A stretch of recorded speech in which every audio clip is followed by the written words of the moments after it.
ایک بار درود پاک پڑھ کے کمنٹس میں اللہ لکھتے ہیں۔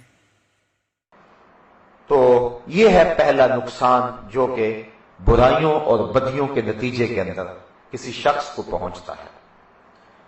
دوسرا، جب کوئی بندہ گناہ کرتا ہے تو برزخ میں، دنیا پر اور آخرت میں اس کو سزاؤں کا سامنا کرنا پڑے گا۔ اللہ چاہے تو اپنے کرم سے معاف فرمانے والا ہے، لیکن اس کے اوپر واجب نہیں ہے کہ وہ معاف کرے۔ وہ چاہے تو سزا دے اور چاہے تو معاف کر دے۔ تو جب کوئی شخص گناہ کر کے توبہ کر لیتا ہے وہ معاف کرنے والا ہے، لیکن اگر کوئی شخص ڈٹا رہتا ہے اور گناہوں پہ جمع رہتا ہے تو اللہ تعالیٰ جل شانہ اس بات پہ قادر ہے کہ اس کو سزا دے۔ وہ سزا دنیا میں بھی ملتی ہے، وہ سزا قبر میں بھی، اور وہ سزا آخرت میں بھی۔ مختلف گناہوں کی مختلف نوعیت ہے۔ علماء نے لکھا ہے کہ بعض گناہ ایسے ہیں کہ جن کی سزا دنیا میں ضرور ملتی ہے۔ ان میں سے ایک گناہ ہے والدین کی نافرمانی۔ جو شخص والدین کا نافرمان ہو، آپ اس شخص پہ نشان لگا لیں، آخرت میں اس کو جو رسوائی، ذلت، پریشانی اٹھانی پڑے گی وہ تو ہوگی۔ وہ شخص جو والدین کا نافرمان ہے وہ دنیا کے اندر بھی ضرور ذلیل و رسوا ہوگا۔ یہ اس کے برے گناہ کا خمیازہ ہے جو اس کو دنیا پہ بھگتنا پڑتا ہے۔ تو دنیا پر بھی، قبر میں بھی۔ حضور نے ارشاد فرمایا القبر روضۃ من ریاض الجنہ اور حفرۃ من حفر النیران۔ قبر جنت کے باغوں میں سے یا تو ایک باغ ہے یا جہنم کے گڑھوں میں سے ایک گڑھا ہے۔ تو اس کو جو گناہ کرتا ہے تو اس کو قبر میں بھی سزا ملے، اور پھر آخرت کی سزا اور جہنم کی سزائیں العیاذ باللہ۔ حضور علیہ السلام نے جبریل امین سے پوچھا مجھے جہنم کے عذابوں کا تذکرہ سناؤ، تو جبریل امین نے عرض کی حضور سب سے ہلکا عذاب جو جہنمی کو دیا جائے گا وہ یہ ہوگا کہ اس کے پاؤں میں آگ کے جوتے رکھے جائیں گے، باقی اس کا سارا بدن سلامت ہوگا، صرف پاؤں میں آگ کے جوتے پہنائے جائیں گے۔ اور اس کی کیفیت کیا ہوگی؟ یغلی منہما دماغو، اتنی حدت اور اتنی گرمی اور اتنی حرارت ہوگی کہ دماغ پگھل کے ناک اور کانوں کے راستے سے باہر آ جائے گا۔ یہ اس شخص کے عذاب کی کیفیت ہے جس کے پاؤں میں آگ کا جوتا ہے اور باقی جسم آگ سے بچا ہوا ہے، اور جو سراسر آگ میں ہے اور آگ کے اندر جس کو ڈھانپ دیا گیا ہے اس شخص کی کیفیت کیا ہوگی؟ بعض چیزیں ہیں کہ ہم اس معاشرے کے اندر ان کو برائی نہیں سمجھتے۔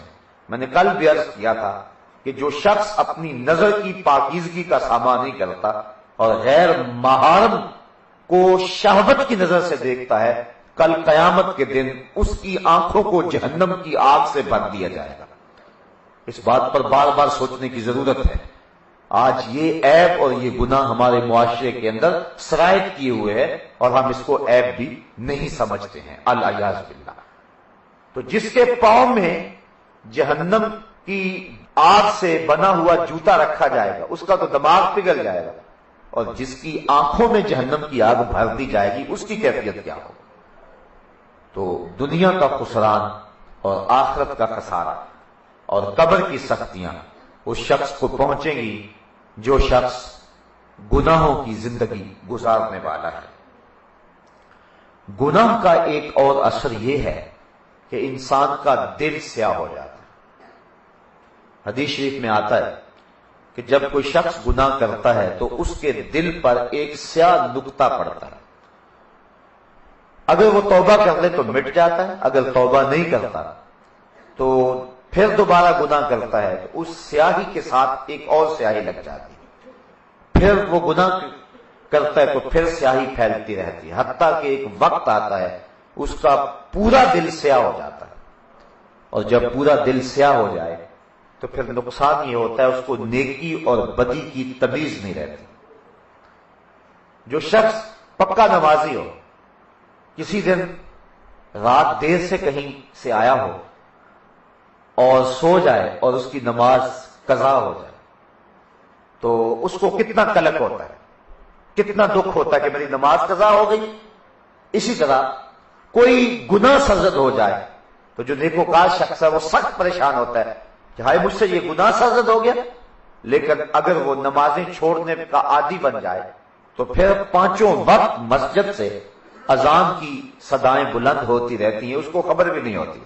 وہ لمبی تان کے سو رہا ہوتا ہے، اس کو رمضان میں بھی نماز نصیب نہیں ہوتی ہے. وہ گناہ پہ گناہ کرتا ہے، بدی پہ بدی کرتا ہے، یہاں تک کہ وہ انسانوں کا شکار کرتا ہے، وہ عزتوں کو لوٹتا ہے، وہ لوگوں کے خون چوستا ہے، وہ آبروؤں کو لٹیرا بن جاتا ہے. لیکن اس کے باوجود بھی اس کے ضمیر پہ کوئی بوجھ نہیں ہوتا ہے. اصل وجہ یہ ہے کہ اس کا دل سیاہ ہو گیا. جب دل سیاہ ہو گیا تو کوئی اور دھبا لگا تو اس کو محسوس نہ ہوا. تو یہ گناہ کی سزا ہے کہ جب کوئی شخص گناہ کرتا ہے تو اس کا دل سیاہ ہو جاتا ہے، سیاہ بھی ہو جاتا ہے اور سخت بھی ہو جاتا ہے. دعا کرو اللہ دل کو سختی اور سیاہی سے محفوظ فرمائے.